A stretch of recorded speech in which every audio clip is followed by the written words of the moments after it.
Mga kababayan, welcome back po sa hashtag #WalkWithLan. Ako sila ng inyong guide sa mundo ng Philippine politics na puno ng twists at turns. Today, we are diving deep into something explosive. Simula na ang impeachment hearings versus Pangulong Marcos sa House. Yes, you heard that right. Ang Pangulong nangako ng unity at bagong Pilipinas ay ngayon nasa hot seat dahil sa mga akusasyon ng korupsyon, betrayal of public trust at higit pa. Pero bago tayo magsimula, let's set the stage. It's 2026 at ang trust ratings ni Bongbong Marcos ay bumaksak na parang stock market crash mula sa mataas na 60% noong 2025 hanggang sa mababang 30% ngayon. Ayon sa mga surveys mula sa social weather stations at Pulse. Bakit? Dahil sa flood control corruption scandal na naglantad ng bilyong-bilyong pisong nawala sa hangin habang tayo'y lumulutang sa baha. This episode is for you, mga kabataan at OFWs, kayo na nagpapakahirap abroad para sa pamilya o struggling sa Manila traffic habang iniisip ang future. We will keep it intellectual pero witty, critical pero fact-based para hindi kayo magsawa. Stay tuned! Dahil may membership plug pa tayo, later, let's walk this out. Mga friends, let's break it down like a TikTok dance challenge, step by step.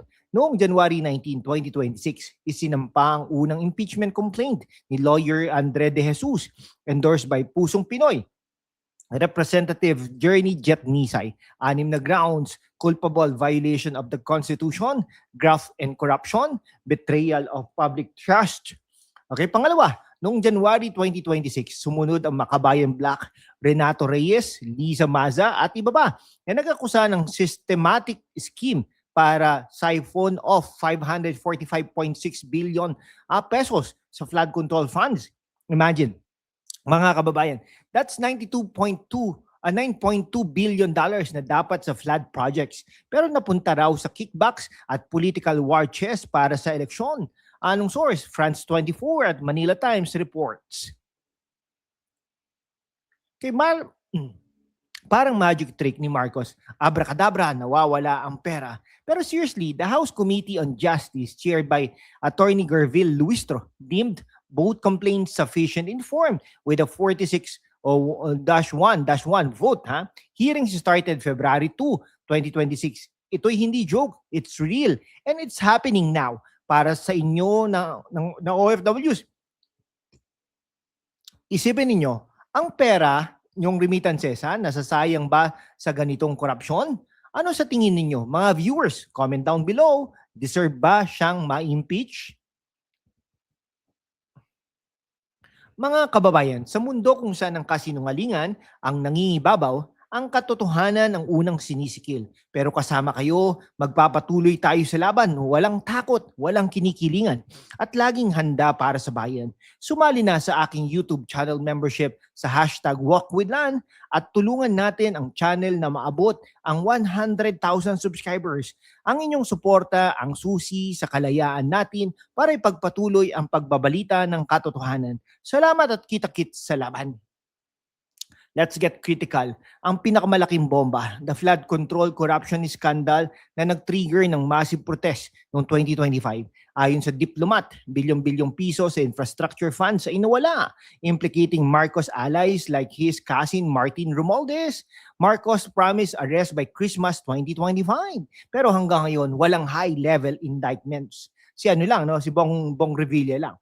Social weather station survey shows trust ratings dip after this exposure para sa mga kabataan. Ito'y hindi lang politics. It's your future taxes vanishing para sa mga OFWs habang kayo'y nagpapahirap sa abroad. Ang gobyerno ba'y nagpapahirap sa korupsyon? Parang flood, lumulutang ang basura pero ang pera lumulubog sa bulsa ng iilan.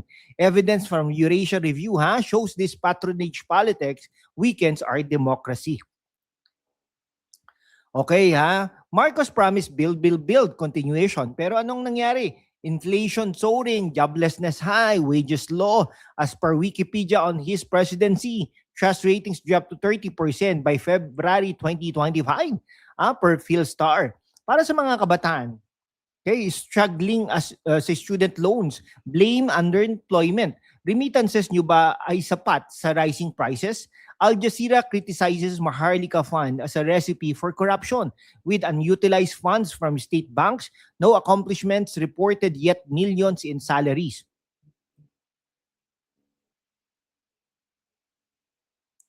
Parang unity nila ha, maganda sa papel pero crack sa reality. Human rights ha, drug war killings continue, 336 since 2022, lower than Duterte but still extrajudicial.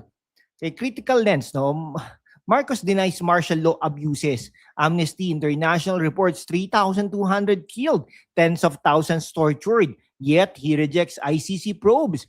BBC notes rift with Duterte's led to Sara's impeachment and Rodrigo's arrest. Para sa mga kabataan, don't let this information erase history. Sa mga OFWs, your freedom abroad threatened by crackdowns here. PBS News warns of democracy erosion under Marcos.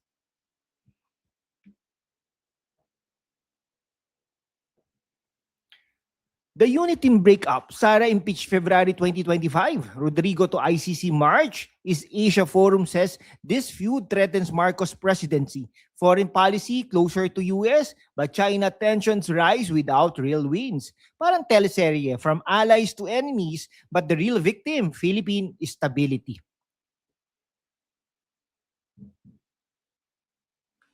Kay trust sa gobyerno, parang wifi, mahina na, laging buffering ang justice.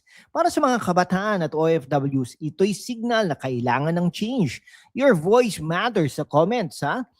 Sa street, sa votes. Anong hot take nyo sa today's hearing? Sufficient ba talaga or political harassment? Drop it below. Let's discuss.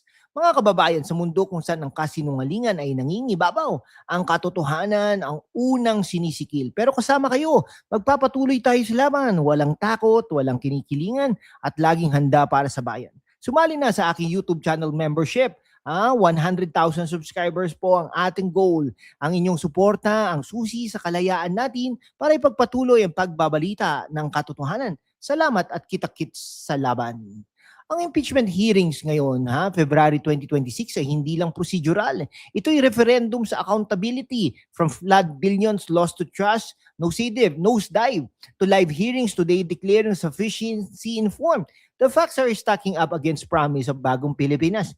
Para sa mga kabataan at OFWs, stay vigilant, demand better. Marcos said, judge by actions. Well, the people's judgment is getting harsher. Like if you're following the hearings, subscribe for daily updates, share to spread the truth. Next, more breakdowns as substance hearings unfold. Maraming salamat mga kababayan. Laban lang para sa katotohanan. #impeach Marcos. #walkwithlan. Mabuhay po ang Pilipinas.